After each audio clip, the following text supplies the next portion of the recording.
Okay, hello everyone. Welcome. Thank you so much for taking the time out of your day to join us for our first Getting Started webinar of 2025 for security operations applications. And I hope everyone's doing well. I hope you had a great holiday season. I'm Sarah Wood. I work in the outbound product management team within the security operations products at ServiceNow, and I'll be hosting this session today. I'm based out of Jersey City near New York. Feel free to share where you're joining from. We have a quieter group today, but the chat is open. You're welcome to chat with others and share questions and whatnot in there. I'm also excited to be joined by my colleague Angie Oja from the outbound product management team as well, and he'll be leading us through one of our sections today. So great to have you all here, and we'll get right into it. I know we're not really planning to cover any forward-looking statements today, but just in case we do, our standard safe harbor notice does apply. And today's webinar is part of our Live on ServiceNow events programming. So we can encourage you to keep an eye out for future events that are coming up and events that will be posted shortly. And you can register in the community. For instance, we hold these Getting Started sessions monthly, as well as a dedicated office hours session, which is really an open forum to get your questions answered by the product team and subject matter experts. So that's a great one as well to come and join us for. So you can register if you're interested. And then we also have a series of best practices and roadmap webinars that are held by Product Success. And so you'll want to stay tuned to see what's upcoming on that front. And then just a reminder that, we're really here to answer your questions. So there is a Q&A button in Zoom that you're free to use if any questions pop out throughout the session. And you can also use the Zoom chat as well.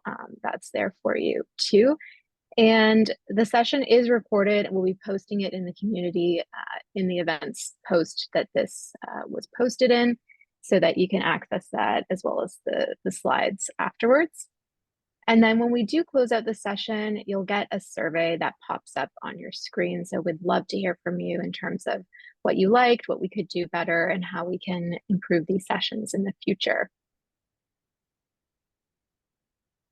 Now, this is what we're planning to go through today. The most important thing that we do want you to come away from is a clear idea of what your next steps could be towards your SecOps implementation. And we're highlighting a number of different resources throughout the session that we think are key to getting you there. And so really the goal is to support you and provide you with those resources to help you ensure a successful start of your implementation.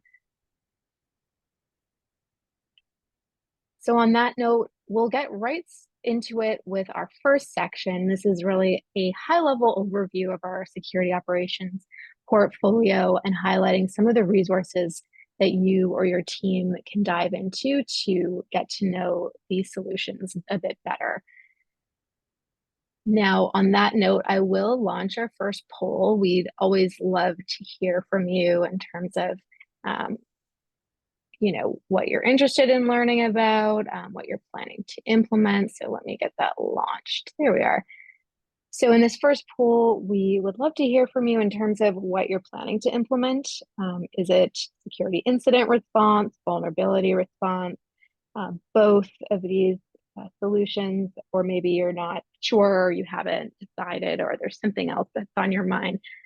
Feel free to put that in the chat. I'll just leave that open for a little bit to get a few more responses in.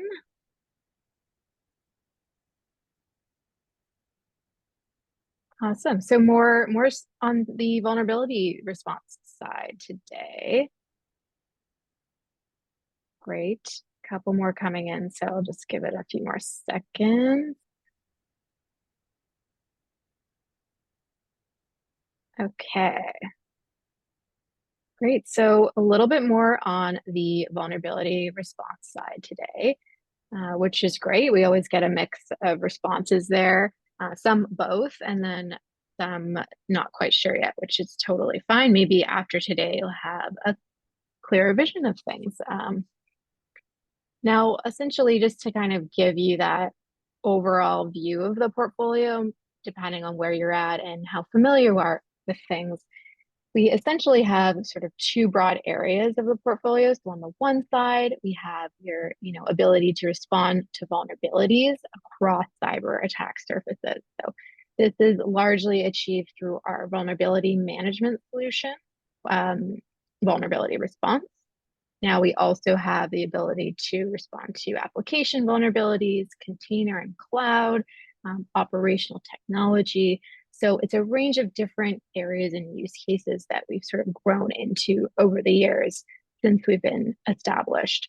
And then on the other side, we have the ability to respond to um, enterprise security case um, incidents.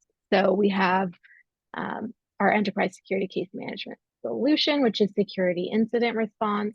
And then from there, we also have our, brand new threat intelligence platform, which is called Threat Intelligence Security Center.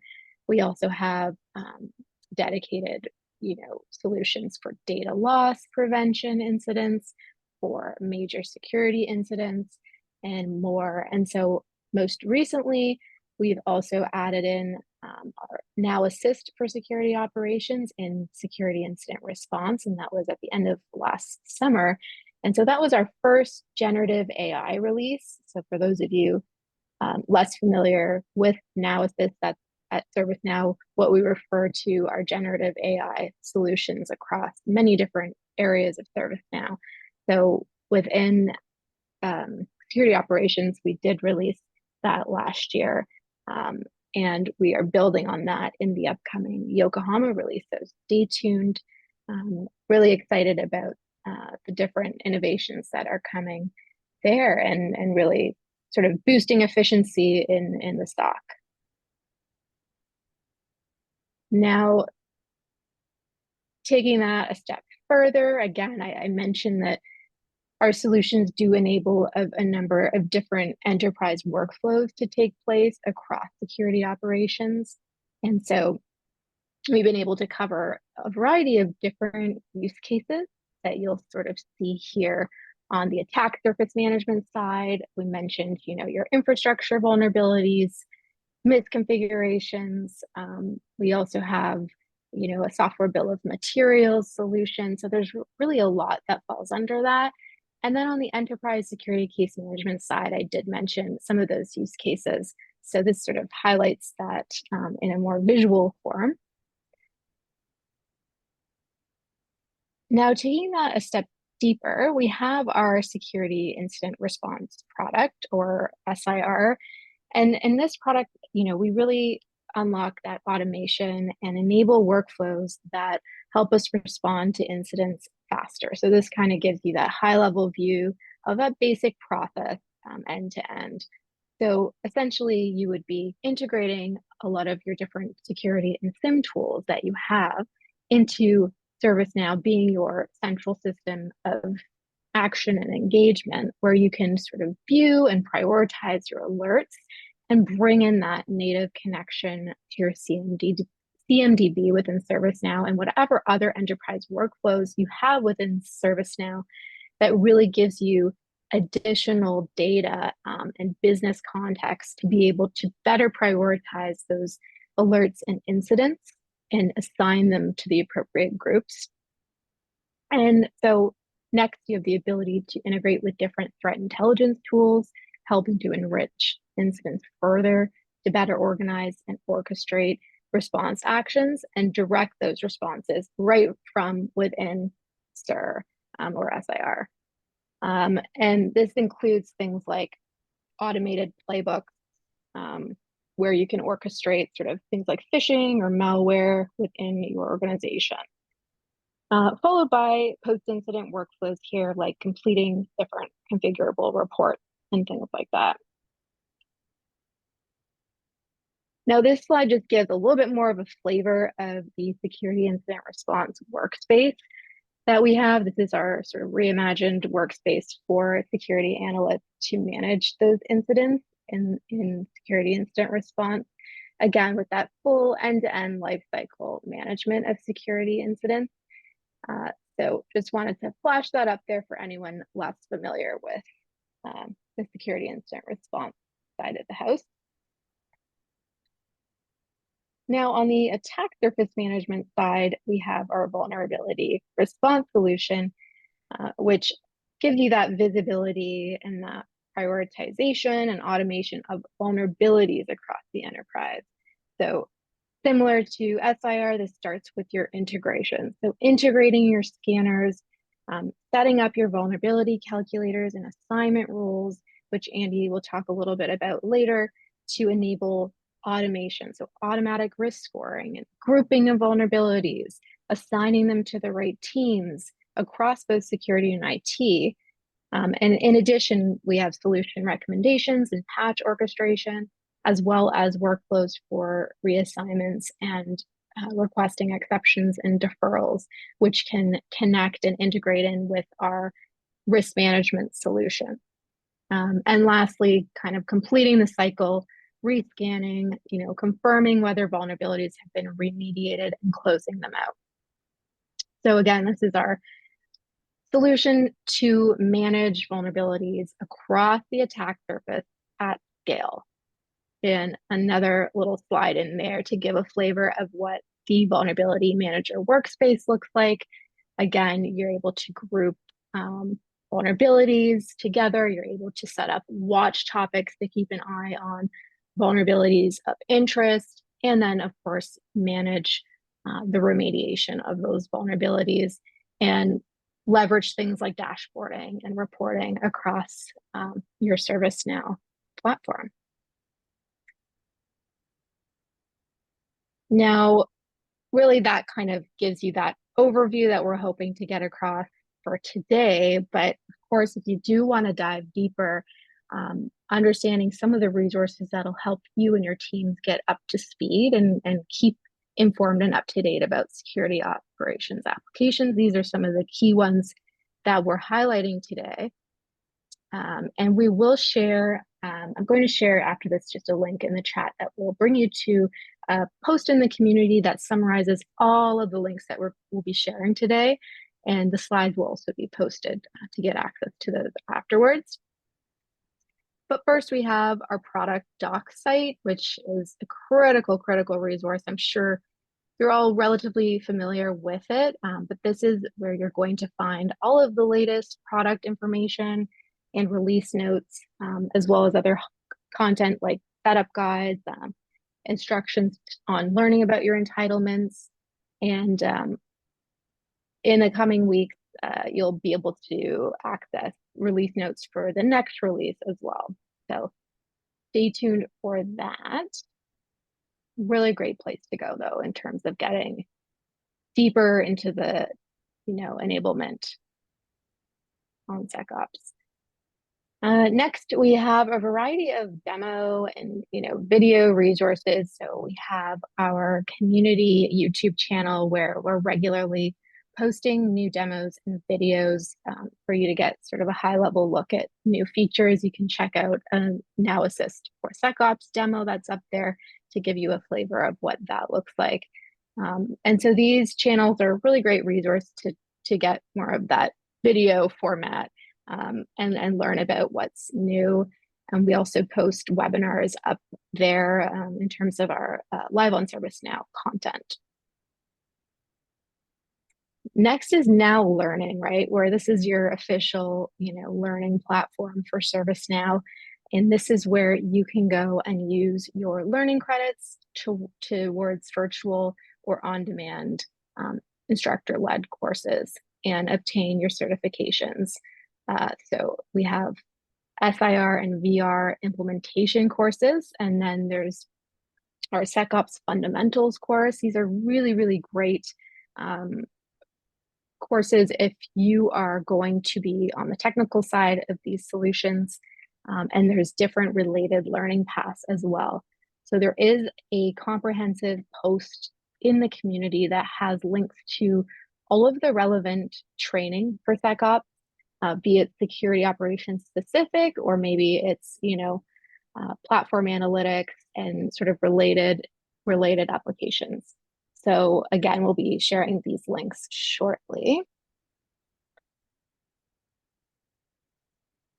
Now, the next one I want to highlight is our security operations community, which is a central hub for SecOps users around the world. So there are different product hubs for different areas within ServiceNow. So this is just a little glimpse of the security operations product hub.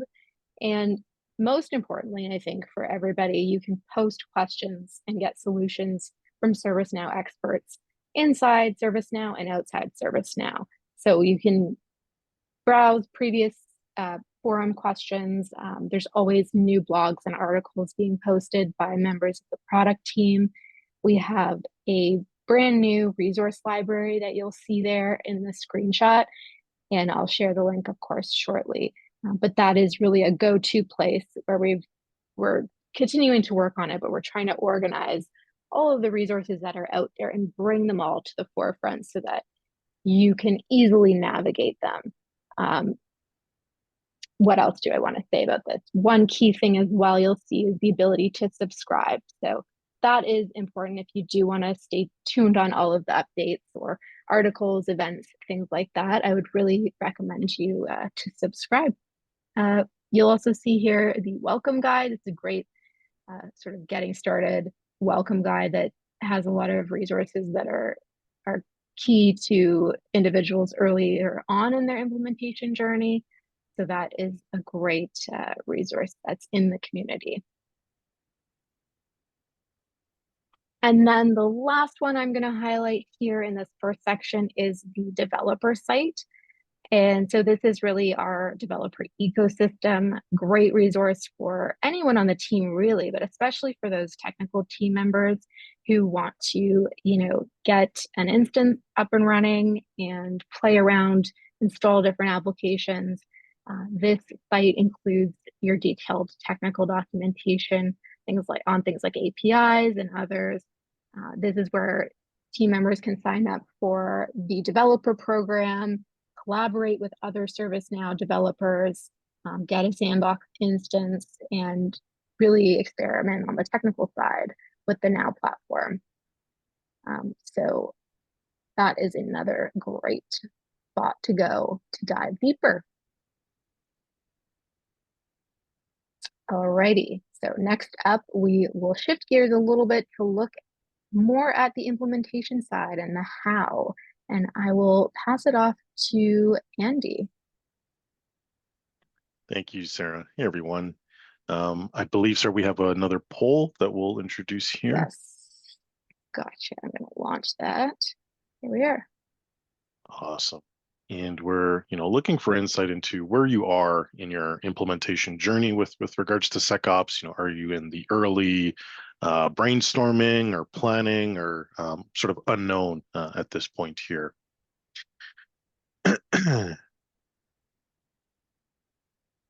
And as we start to think about, that journey of implementing, there are some options for us to consider. On the next slide here, we've highlighted, what our common paths are for implementing, and this is for SecOps, but also other applications within ServiceNow. The first being leveraging ServiceNow expert services. So, in other words, that is our professional services team that can, help you with your journey. We also have fantastic implementation partners, third-party partners that are well-versed, certified in many of our products, delivering those applications and workflows. And then the third, we also see as an option is a self-implementation. So if you have your own resources, folks that might be trained or looking to be certified in certain implementation of applications, there's also that third option of self-implementation.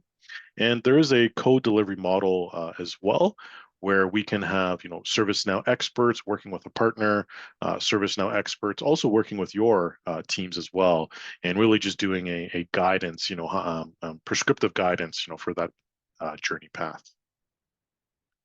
And from here, there are different phases. So when we think about implementing SecOps, generally we see a phased approach.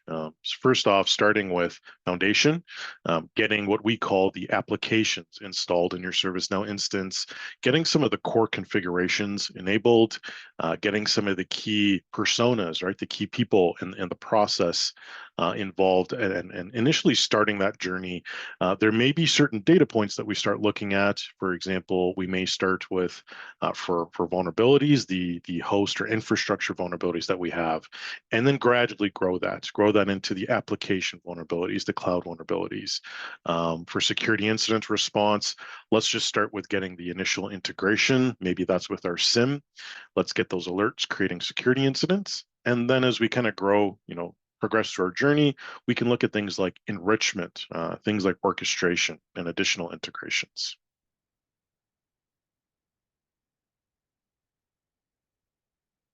For vulnerability response, as Sarah mentioned, this is part of our attack surface management offerings. There is a maturity scale that we see here. Most commonly we see customers starting off with manual, spreadsheets, limited visibility. Sometimes it takes a long time to gauge, where are we at, right? Or are we patching? Are we resolving issues? Or are more issues coming onto the plate here? And then kind of moving into, okay, now that we're in ServiceNow, we have some automation, right? So the data from our scanners are being imported. We are assigning remediation work to those teams that are going to be resolving the vulnerabilities. We now have improved visibility, right? We have things like our CMDB that can help us understand where these risks might lie, right? Because of the vulnerabilities. From there, we have a little bit more advancement in terms of remediation, right? So we can automatically start to assign work. We can give the remediation teams the ability to interact with this. So for example, they may say, I need an exception request, right? I can't necessarily fix this issue because of a business reason. Or now we have tie-ins to what we call ITSM. So we can do things like change requests, right? So we can have remediation teams in one platform, right? Leverage our vulnerability response, but also start to interact with other areas of the organization, other areas of the platform. Then we start to look at from an enterprise risk management, much more advanced here, having tailored, risk scoring. So that risk scoring may have inputs like business context from our CMDB, external enrichment. We have many solutions such as CSEC-KEV enrichment, Shodan exploit enrichment, and more. And then we have other workflows. So emergency response. This helps us respond to things like zero-day threats. Tying into our integrated risk management solution, or GRC, enabling patch orchestration. So we can automatically schedule, right, patching with other tools like SCCM, BigFix, and then looking at the control plane, looking at other flavors of vulnerabilities. So looking at things like cloud container, running images, looking at applications, right, SaaS, DaaS type of data. And then our newest offering here, which is what we call security posture control, allows us to do things like looking at toxic combinations. So you may ask questions like, hey, where do I have external facing systems that don't have a particular security control, but have some risk associated with them, whether that be vulnerabilities, open ports, default configurations, etc. And for security incident response, right, as what Sarah mentioned as part of our enterprise case management, right, very similar when we start looking at the early phase of maturity, manual effort, spreadsheets, emails, phone calls, if you will. And as we start to look at bringing that process into ServiceNow security incident response, the initial maturity starts with, connecting to our tools. That could be, again, like a SIM type tool. We also have workflows around user reported phishing. So as our employees start to report suspect emails, we can also create security incidents. And as we get this, security incidents created, whether it's from a SIM or from the phishing workflow, we start to look at initial, automation, prioritization, some basic risk scoring, some basic reporting. And then on the next phase of streamline remediation, we start to enrich that data. So if I have security incidents with particular artifacts, that could be an IP address, that could be a file or file hash, having enrichment with external threat intel tools. And then looking at playbooks. So playbooks are wonderful because we can start to look at some of our common security incidents like phishing, malware, network-based, endpoint-based, people-based type of incidents. And we know there's some common tasks and some common activities that we're doing. And the playbooks allow us to stitch together those common activities. And so that your security analysts have a flow, right? A flow that we can follow and make sure that we're not missing any key steps in there. As Sarah mentioned, we now have the Now Assist, which is our generative AI solution on the platform. And we have this for security incident response. So leveraging things like summarization, recommended actions. That's where we're seeing the value come out here. And then in the orchestrated response, orchestration being the key term here, right? Tying in with other systems, other tools that we have as part of our containment and recovery phases of security incidents. Something, for example, could be our integrations with Microsoft Exchange. So if we're responding to a phishing incident, we can launch connections to our Exchange, whether it's on-prem or 365, and say, hey, who else received this email, right? Who clicked this email?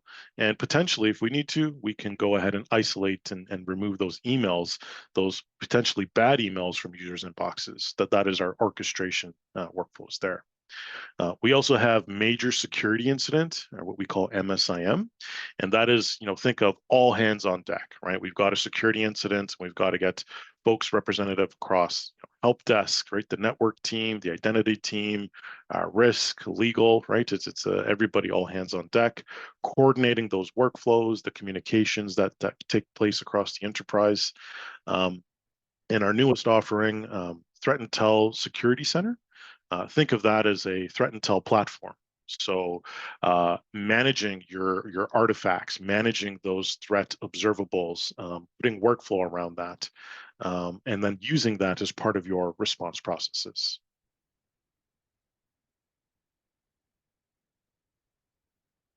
Now that we've kind of covered, the foundations of what the products offer, some of the particular use cases, and the maturity model, let's talk about, implementation. So how do we make this work? What's involved?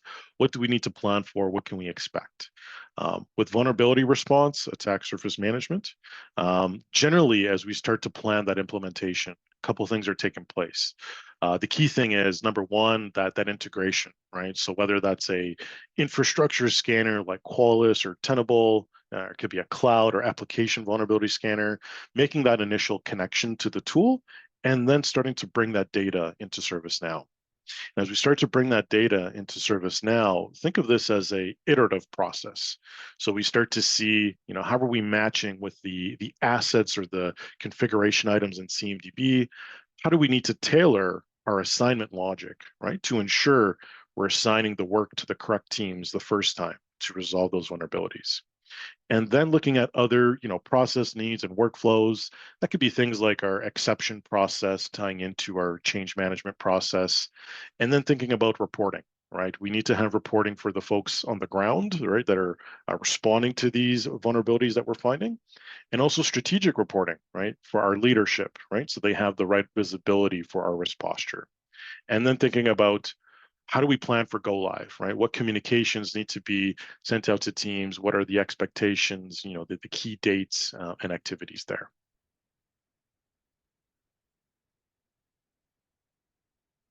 Getting a little bit deeper into this.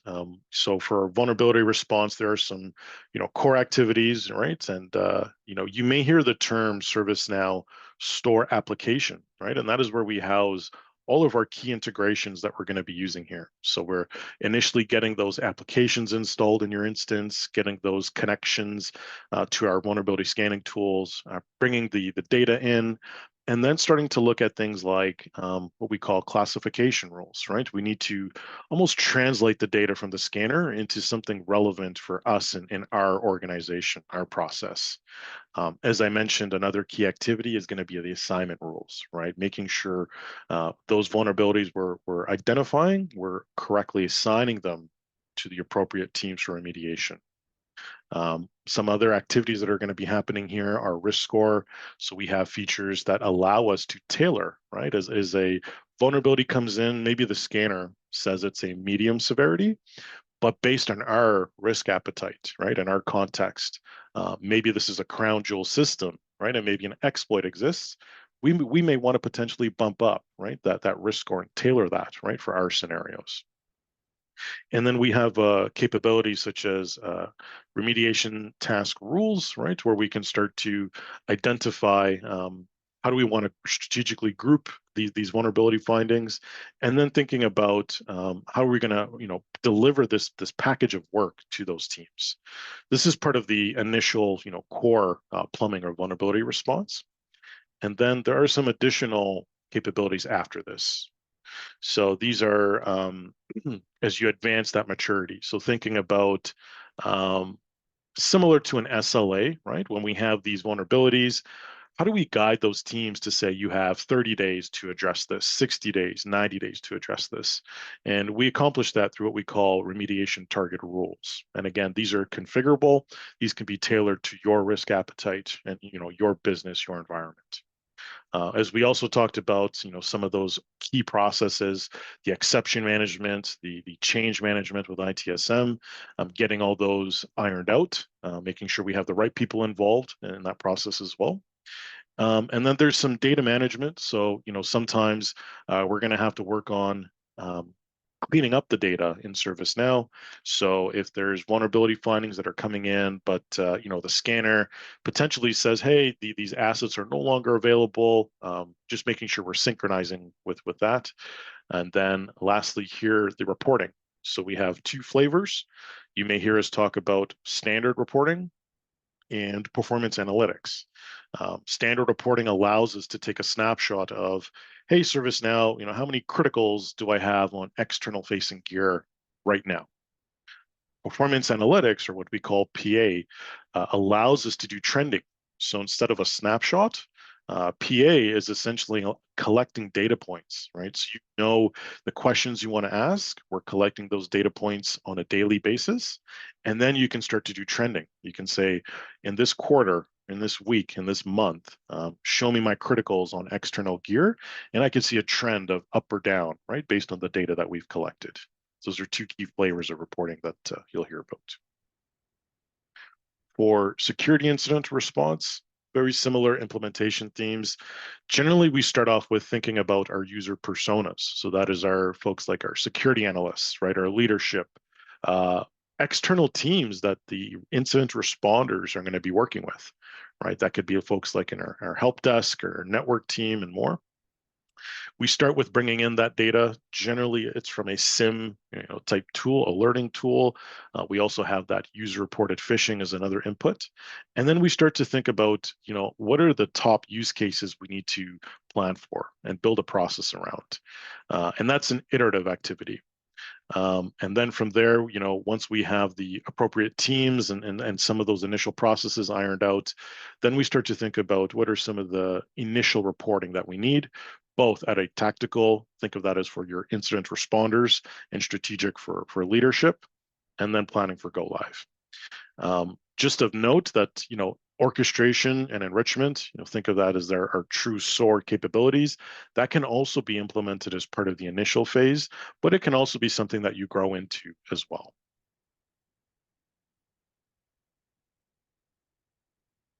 And diving a little bit deeper into this, right? So user personas, that is across, what we call user groups in ServiceNow, setting up the right roles and permissions, getting the data in with what we call those store applications.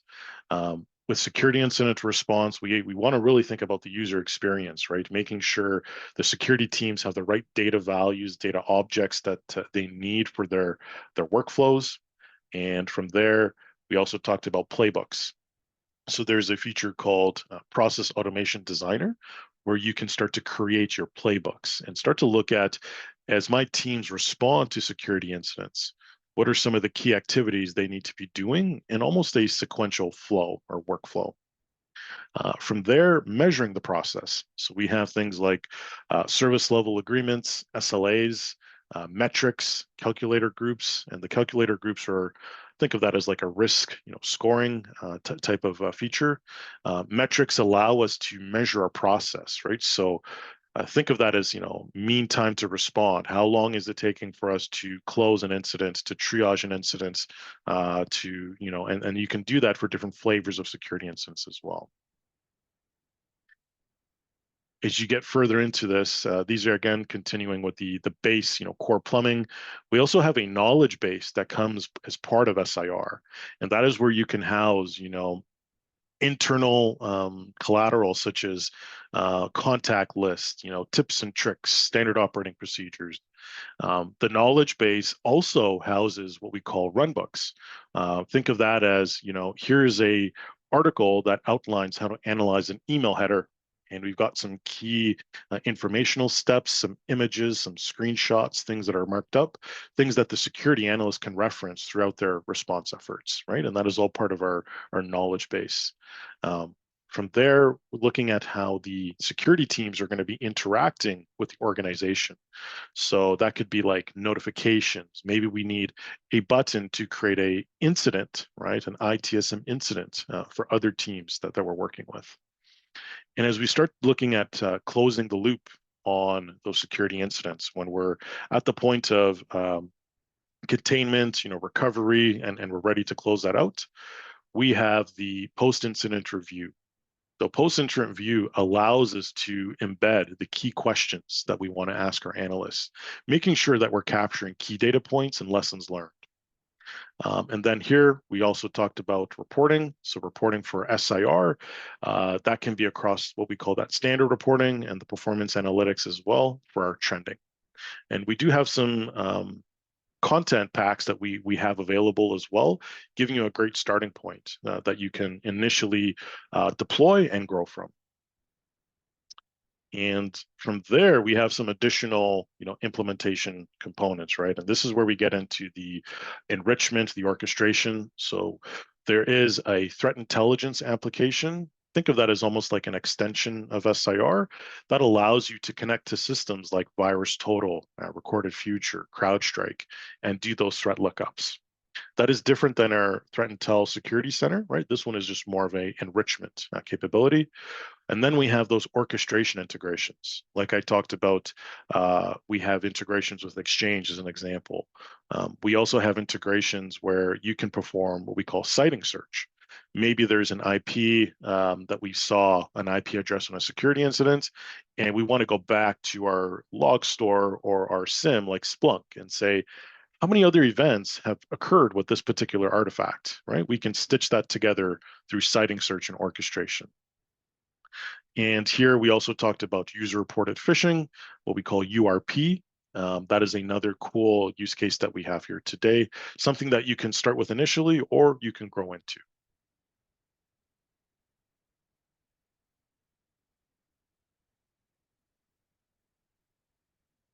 So in terms of kicking that journey off, right, and really, identifying, what are the paths that we have and some of the resources that we should consider using.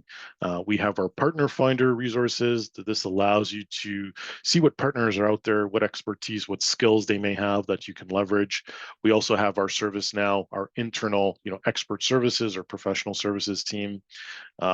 The Now Create is a great resource that allows you to take a look at some of the collateral that we use for customers that are in their implementation journey.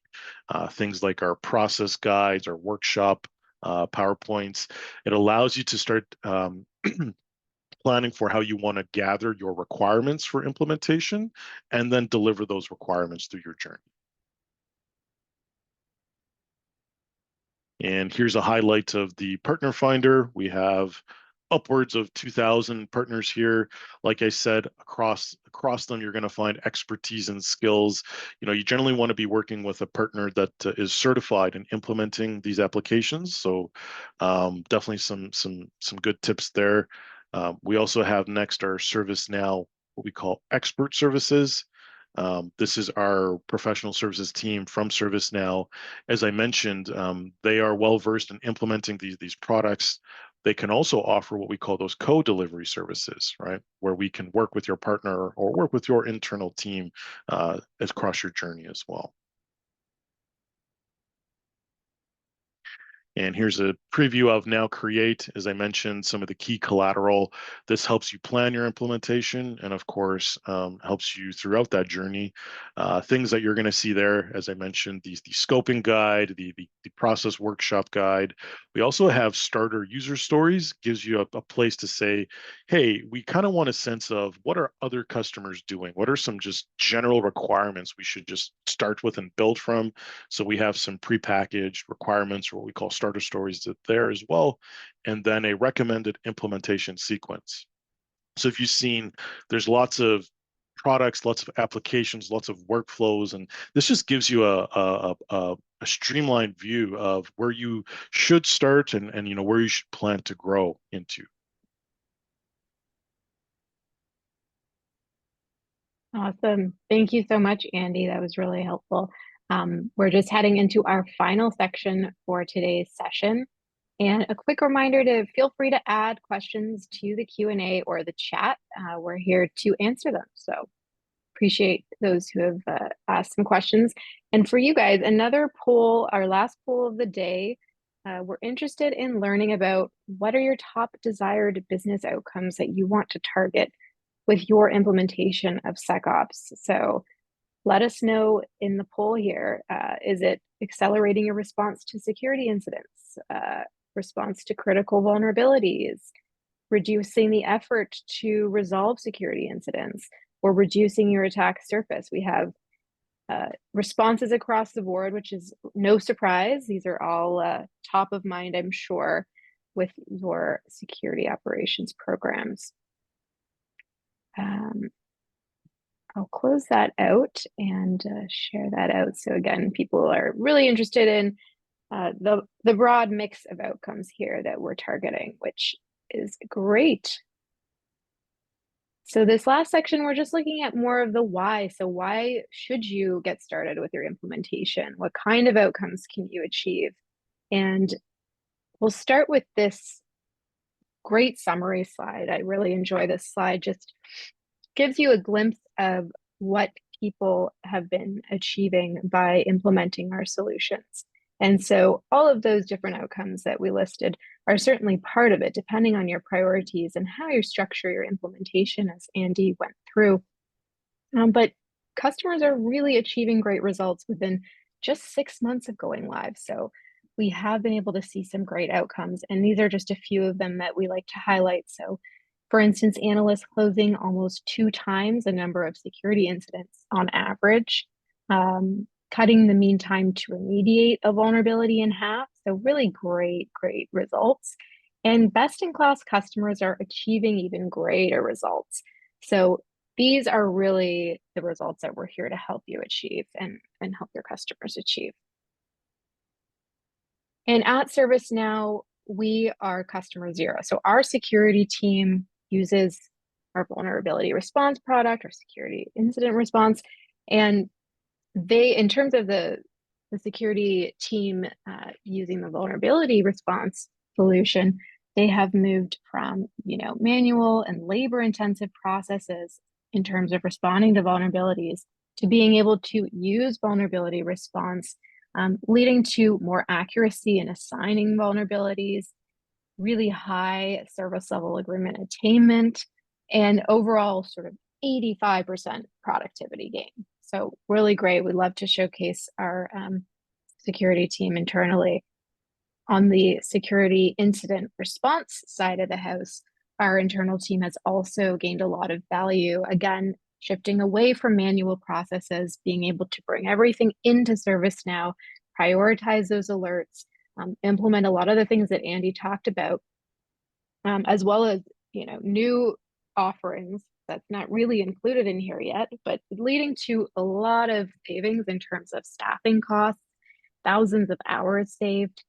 So again, we are active users of our solutions and we're continuing to implement new functionality uh, regularly. So just wanted to highlight a few of those outcomes. And so, in order to really reach those results, it's key to set your vision and outcomes for your implementation as a first step in that process. And so, this slide really summarizes some of the examples of the different types of outcomes that you can choose to prioritize in your implementation. And so, a lot of customers will initially select one or two outcomes that relate to their key challenges in order to prioritize those for their implementation and be able to select appropriate metrics to measure their progress and success. So, as Andy showcased, there are a number of related resources on Now Create to assist with this process and planning out the implementation. And there's also a post there that I've highlighted specific to security operations in the community that outlines some of the outcomes and metrics here as well. So you can read on a little bit more. Now, closing this section out with a couple of key resources that we want to highlight. ServiceNow Impact, and then customer case studies online that you can take a look at. So some customers will have ServiceNow Impact. This is a value acceleration solution that's really designed to maximize the value that you get out of your investment with ServiceNow.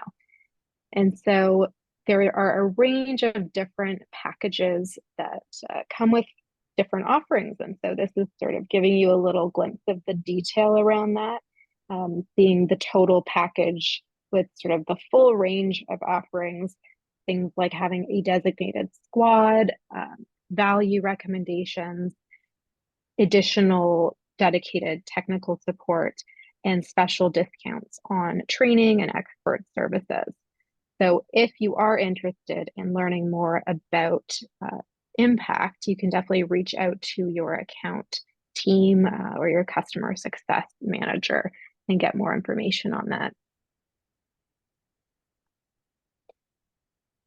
Now, the second resource here to highlight is the customer case studies on our website. And really, there's a whole slew of customer case studies that relate to security operations, and these are great to give you a glimpse into the types of success and outcomes that different organizations, maybe similar organizations to yourselves, have had with security operations solutions. And you can actually filter by security operations as well. And then in that resource library I shared earlier, we have a section on outcomes that also links out specific case studies related to security operations. So great place to go to kind of understand some of the value that customers have achieved with security operations and also with other related products as well and solutions. So we are coming to the end of our session for today. Really appreciate your engagement. Again, you've got a few minutes here to add any additional questions into the Q&A if you'd like to do so, or into the chat. We do have ourselves on for a few more minutes if you'd like to get some of your questions answered. Again, I did mention we have our upcoming office hours. I believe it's on January 28th, which is a full open forum to ask any questions and discuss topics related to security operations. So feel free to register and join us. We would love to see you there. We have highlighted here just some of the high-level resources at a glance that we think are really critical. Again, these slides will be posted, and I will share now in the chat where you can find them in the coming week after the session. Another highlight of the resources that we think are useful, just organized into different sections. I wanted to highlight here the resource library that I mentioned. We have resources that are specific to attack surface management, enterprise security case management, and then SecOps as a whole. So that's a great place in the community for you to easily navigate the different resources that are out there. And lastly, we have new security and risk workshops announced for 2025. If you're interested in getting hands-on with ServiceNow, these are a great opportunity for you to learn more about our risk and security offerings, and you can register online for those and stay tuned for more dates in 2025.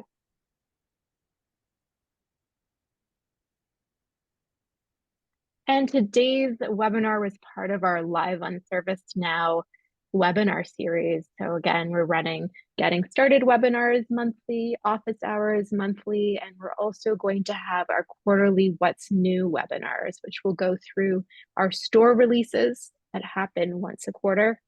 And we will be posting that in the community shortly. I believe it's the first week of February for the Q1 store release.